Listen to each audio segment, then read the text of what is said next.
Good evening. Good evening. Another evening session. Early February. Weather's pretty horrible. Weather's really horrible. It's wet and rainy. But we've been playing some fantastic music, and here we go. We're going to share it with you. We kicked the session off with Kevin Eubanks and the album Shadow Prophets. And yeah, this is I remember when we both sort of bought quite a few albums on the GRP label. I can't say they've featured in many sessions that recently, but yeah, we actually listened to the title track, Shadow Prophets, featuring some fantastic guitar from Kevin Eubanks, some great bass playing from Victor Bailey, and then I think it was Gene Jackson on the drums, but yeah, particularly nice bass and drum workout, and obviously some fantastic acoustic guitar playing from Kevin Eubanks. It was during the good period of GRP, right? The good period of GRP, yes. Yeah. When was the bad period? Well, when they went really cheesy. Yeah. Yeah. But later on. So. Good. And I kicked off with, just thinking about the kind of guitar, really, and went for Pat Martino's Starbright Records, which was one of the two he made on Warner Brothers, and played the track, his version of Nefertiti, which is basically just him and Gil Goldstein on Fender Rhodes. Getting a lot of glare here. Yeah, very beautiful version actually. Of very Nefertiti. Nice. Such a beautiful tune as well. Pat Martino, great guitar player. Yeah. Then we went into a CD, continuing the George Duke sort of obsession of recent weeks. A bit of an obsession. He's been here all the time. I have to say he definitely is featuring. He's featuring in a bit of a run right now, actually. He's coming up. This is his album called Deja Vu, and this came out, I think, 2010. And this was the album that he decided to bring out all his old analog keyboards and synths and kind of go back a bit to that sort of early 70s fusiony feel. And I hadn't realised that he's using Ronald Bruner, who of course is Thundercat's brother, on drums. And yeah, really nice playing. We listened to the track called Oh Really.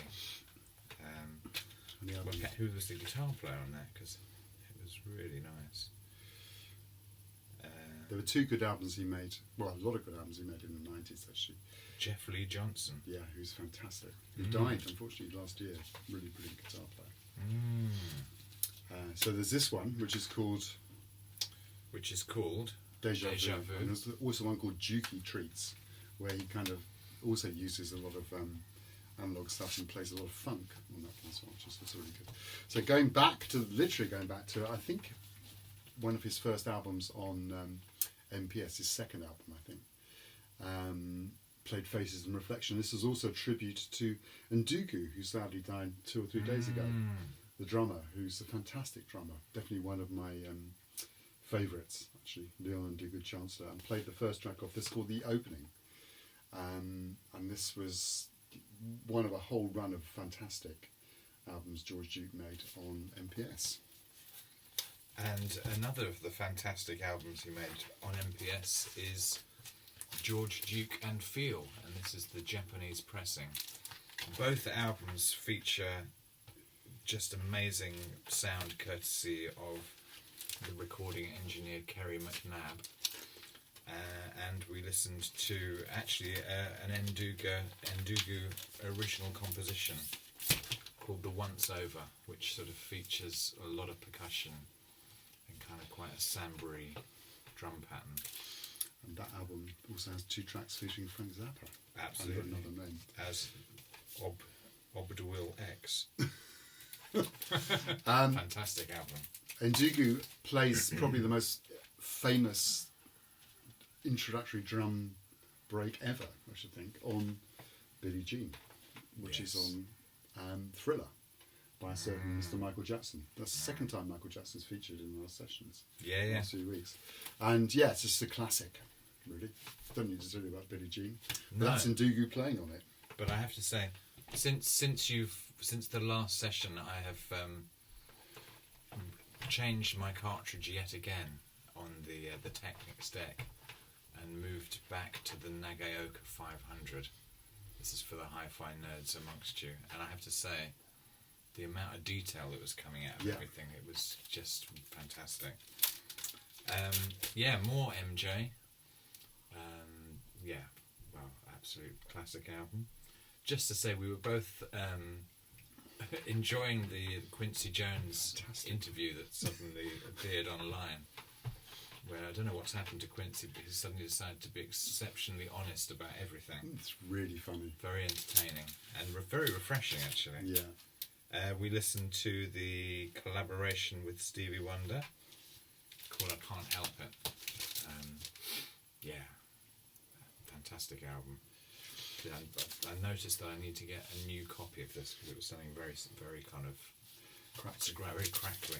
Yeah. Not a crackly record. Staying with Quincy, went for Sounds and Stuff Like That album and played the track Tell Me a Bedtime Story, which is a Herbie Hancock composition. And another kind of classic record, really. Probably the last of my absolute real favourite Quincy Jones albums. I quite like The Dude, but this is the one I think. And what I hadn't noticed is there's this incredible sort of string arrangement, which John pointed out is actually note for note Herbie's original solo. Yeah. On transcribed to violin. Transcribed to violin. Yeah. From Fat Albert Rotunda, which is where that track originally appears. Now that album featured the bass playing of Anthony Jackson, and we had some more Anthony Jackson on this CD, which is by Chaka Khan, and is the album called Naughty, which is an absolute, could well be her best Chaka album. I mean, they're all great, but the playing on this is just phenomenal. And we listened to Move Me No Mountain, which has just some incredible bass runs on it. And that's quite often happens. I bought the record. Yes. I was just about to play it when Mark pulled that out. Keeping with amazing singers, went for Dee Dee Bridgewater from her album, which is called Just Family, produced by Stanley Clarke, came out in the mid to late 70s, I think, and played the track Night Moves off that, which is a composition by Michael Franks, who's in my kind of guilty pleasure category of artists. Very nice record. Great cover as well. Dee Dee pregnant, looking really good. And on to another great female vocalist. I've had this on CD ever since it came out, and I've kind of been eyeing the vinyl for a while, and I decided a couple of weeks ago to just go to get it. And this is Erykah Badu's Mama's Gun, which is one of the Soulquarians sequence of albums that includes Voodoo and Commons, Like Water, Like Chocolate. So that kind of production team that included Pino Palladino, James Poyser, and Questlove, Jay Dilla. And this sounds amazing on this. This is I think a pressing from a couple of years back, double vinyl, and just reminded me what an amazing album it is. And we listened to Penitentiary Philosophy. Yeah. Really good. I love Erykah. I think she's one of my favourites. Went for a newish record. It came out just before Christmas. It's new then, really. By Keon Harold, who's a trumpeter who plays on the plays a lot of the trumpet parts on the Miles Davis biopic, which came out. I can't remember what it's called actually. Whatever it's called. Which was Don Cheadle's film, which came out last year. Really good musician. This is his second or third album, I think, which is. And I played the track Circus Show, which features Gary Clark, the kind of contemporary blues musician on it. And it's a very, very hard-hitting political track. Not very kind to Donald Trump, which is always good as far as I'm concerned. But also really great guitar playing, Pino Palladino again, and Chris Dave on drums. Yeah, really recommend this record. It's good. It's very varied, really interesting record. Some great trumpet playing, great musicianship. Keon Harris. We followed that up with an album by Chris Dave. Chris Dave and the Drumheads. This has just come out the last couple of weeks, I think. This is an album on Blue Note, double album. Many years in the making and the production, and kind of does sound. It's very dense sonically. There's an awful lot going on, and definitely not a very immediate album. But I have to say, the more I'm listening to it, the more I'm appreciating all the intricacies and the many sort of guests and the sonics that are going on. Sort of strangely quite a sort of psychedelic sounding album, with a lot of sort of panning and interesting slowed down tapes and all kinds of stuff going on. Many guest artists appearing on this, many guest vocalists.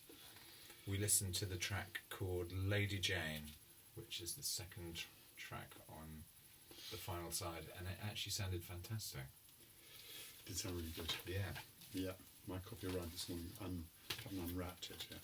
The density of that track made me think of our man Gino Vanelli, who, as you know, we're a kind of two-person Gino Vanelli fan club here, actually. And this is his first of his 80s albums, which is called Nightwalker, and played the track Sister Rosa off here, which is incredibly... I mean, the production's kind of blasting out, really. Some phenomenal drumming from what's his... God, I can't remember who's drumming on it. Jeff Beck's drummer. Vinny Colliuta, beg your pardon. Yeah, really good record. Had a couple of hit singles off this album as well. I think after this one, he started to lose it a bit, actually. But this is a really good one. Kind of, it reminded me of Frank Zappa. Well, indeed. And Vinny was actually working with Frank Zappa at that time, I think. Indeed. And, well, as I was saying, Vinny currently, I think, in the drum chair for Jeff Beck. Not in the drum chair on this album, which is the classic 70s album, Blow by Blow. The drum chair is, I think, who is it? Richard Bailey, a UK drummer. This sounded great. I'm sure most people know Blow by Blow. Produced by George Martin.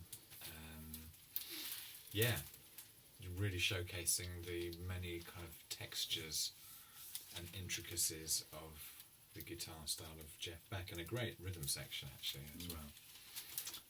Yeah, we listened to Constipated Doug. Which is not what we had for dinner. No.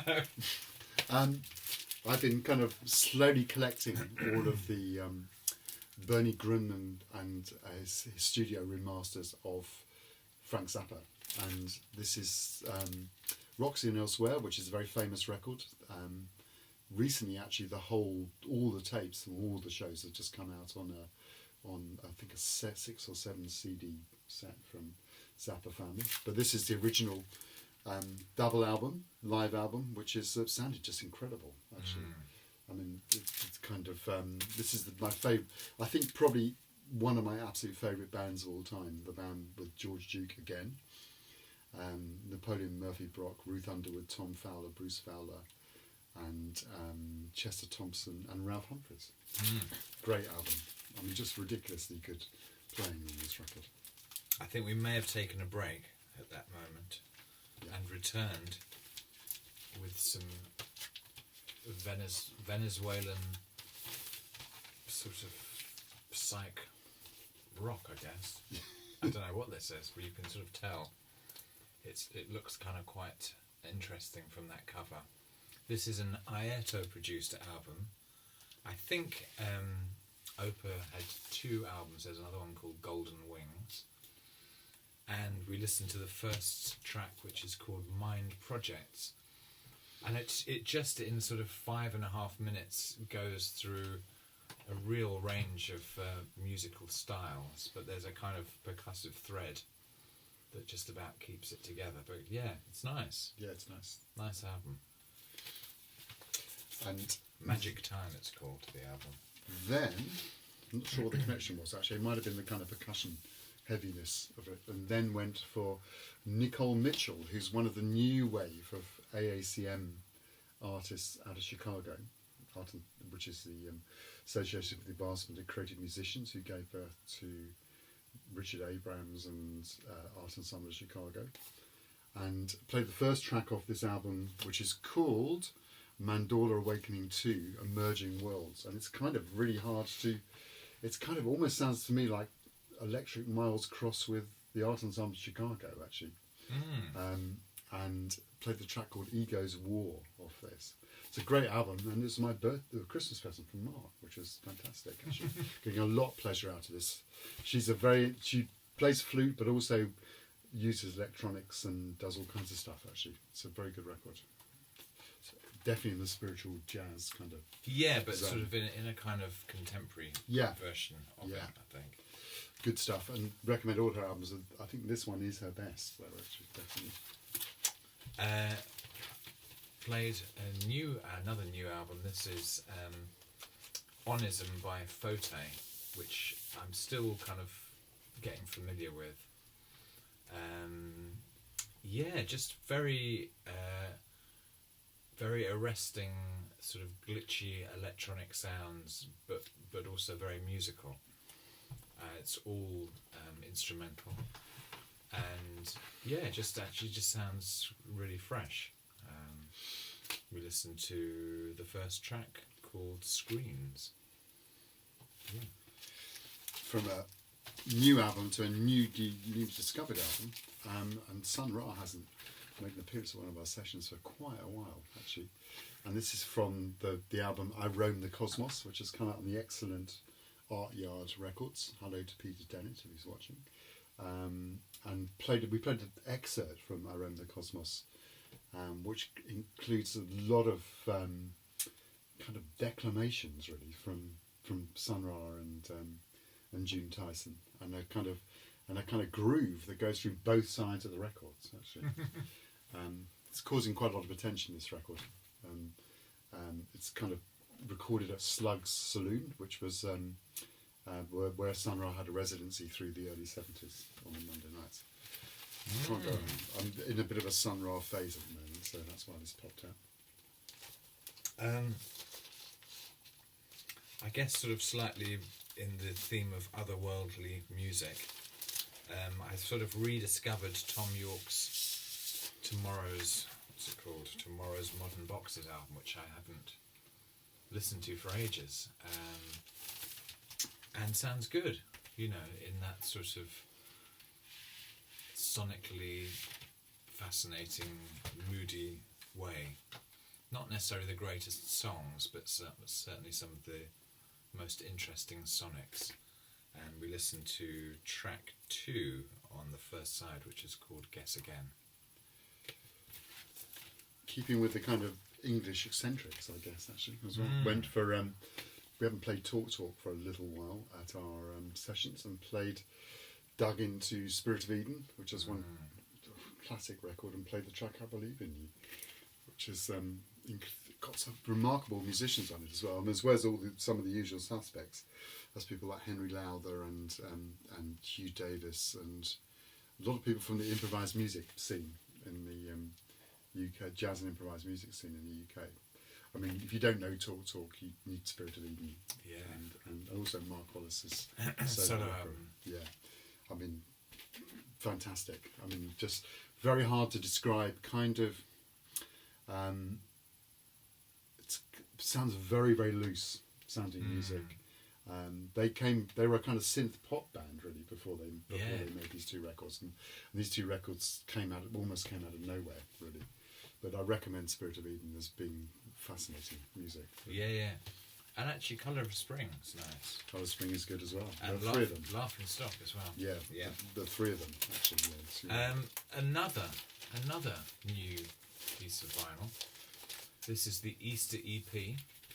This is a British jazz set up on a major label, which is interesting. There seems to be quite a lot of interest in new young British jazz players, which can only be a good thing. Ashley Henry and the Re Ensemble, and it was their take on the Nas track The World Is Yours, which itself is a sample of an Ahmed Jamal track. Ooh. I believe we're still here. The screen's just gone blank. We're still there. We're still here. Yeah. This was, I think, recorded and mastered at Gearbox Records, which is an all-analogue studio in King's Cross. It's got a really nice sound. And the full album is coming soon, I believe. Did sound very much like Robert Glasper. Robert Glasper, as we said. And to the point where I thought he was Robert Glasper when he started playing it. Talking about Ahmed Jamal, there's a track called Swahili Land, which I've been looking for ages, and I've been trying to find the album Jamal Plays Jamal, but not being able to find it, so I eventually found the best of Ahmed Jamal, which has got a terrible cover. It's a classic track sampled by Jay Dilla on De La Soul's Stakes Is High. Kind of epic track, actually. Big, very big arrangement, strings, horns, and as well as the kind of classic trio. And great percussion. Great percussion, kind of conga solo. You'll if you're a De La Soul fan, you'll recognise the sample straight away off this, actually. So, Ahmed Jamal, who sadly we were expecting to see in May. Yeah. But we had some bad news today that he's had to cancel his tour, which doesn't bode too well, actually. No. Another Jay Dilla production, which I never knew was a Jay Dilla production, but the real version that was the single of Janet Jackson's "Got Till It's Gone," which I hadn't listened to for years and sounded absolutely fat and fantastic, with the Joni Mitchell sample on it, and also featuring Q-Tip. Yeah, it was good. Very good. My only CD of the evening was Quasimoto's Return of the Loop Digger from The Unseen, which is an absolute classic kind of Mad Lib persona, I think. It's speeded up voice, huge. This album's absolutely packed with samples from obscure jazz records. It's almost like somebody's got hold of your entire record collection and sampled it and put it on one CD. But yeah, Quasimoto, Mad Lib, really one of the disciples really of Dilla, and yeah, Quasimoto, classic record. Moving seamlessly from Mad Lib to James Taylor in one step. Yeah, why not? We listened to a track from One Man Dog. We listened to a track which I can't see which one. Oh, it was.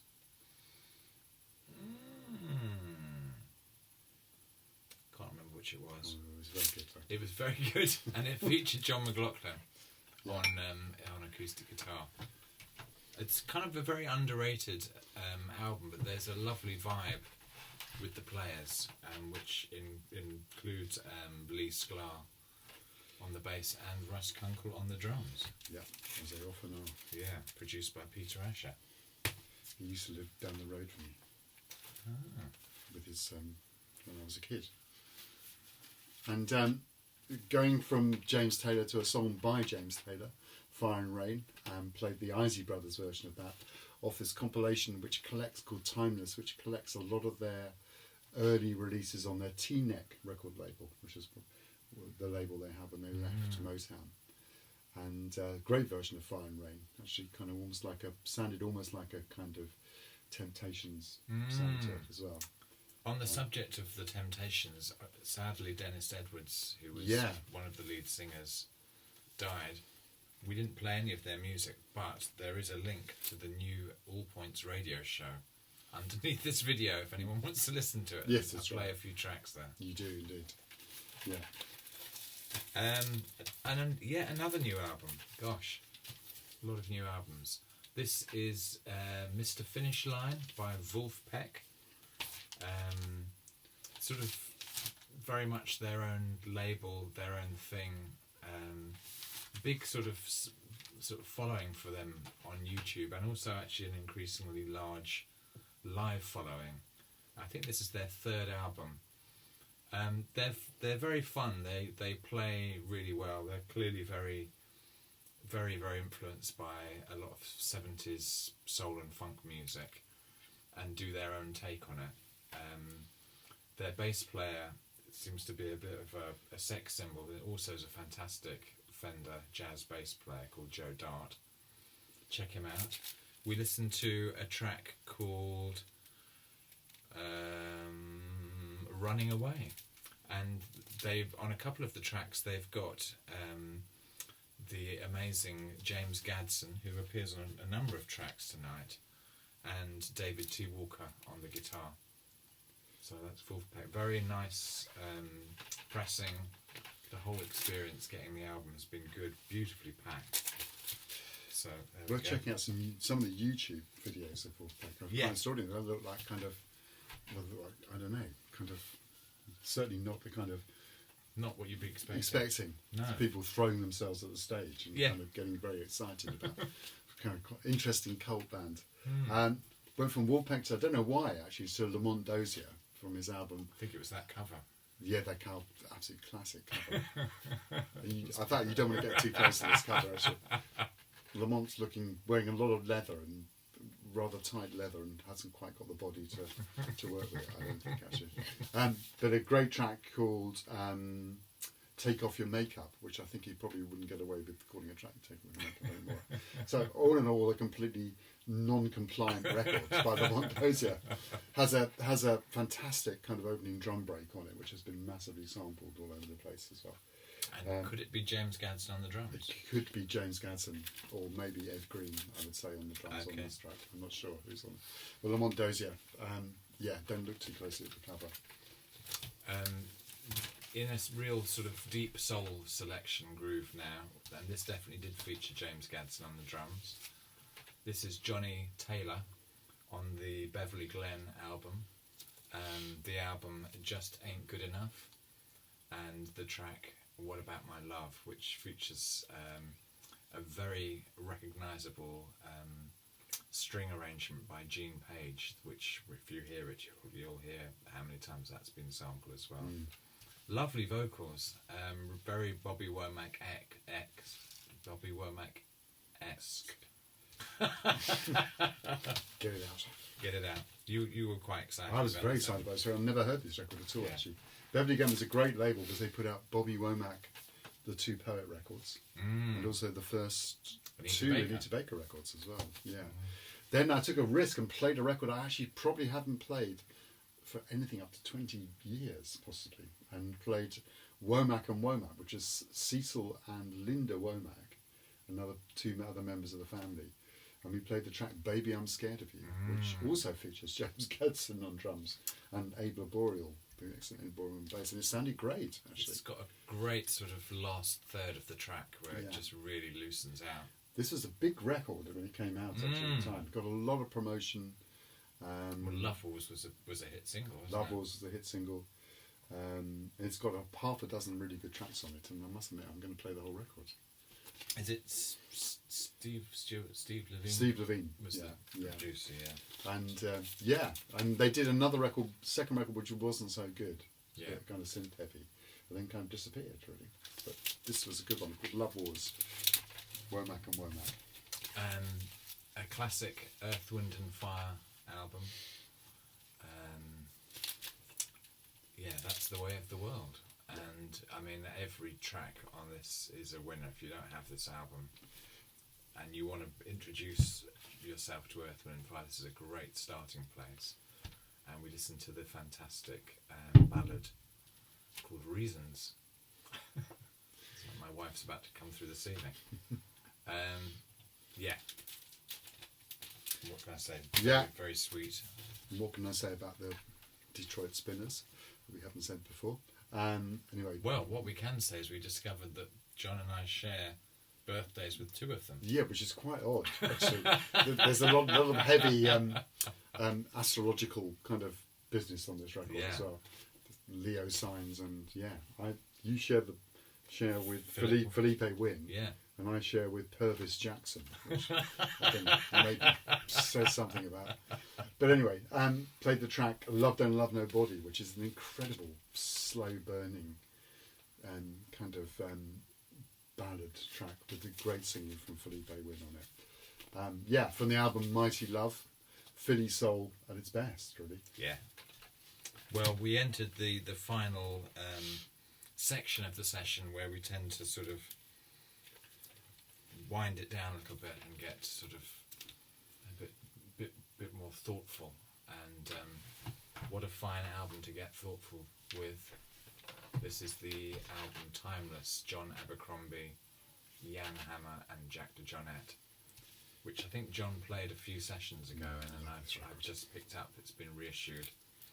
And we listened to the track Timeless, which is very atmospheric. I mean, just really fantastic sounds, interplay. Jan Hammer doing a lot of amazing sort of synth bass lines.